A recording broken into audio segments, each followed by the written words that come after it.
ถูกหวยลอตเตอรี่หน้านี่ค่ะถูกลอตเตอรี่หน้านี่หรอแม่อ่าจะไปแย่มันเนี่ยมันกำมันก็ครบมือสูนอ่ะ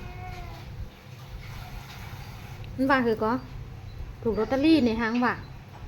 ใจค่ะยุงกัดนั่นเหรอเอายุงกัดสูเหรอน้องอ่อนมาถูกหวยลอตเตอรี่หน้าบ่เนี่ย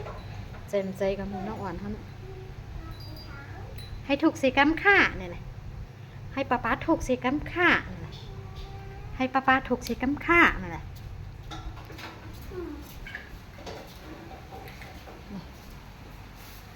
อะไรหาอะไรหาดูอ่ะหาเห็ดเมื่อไหร่ไปสั่ง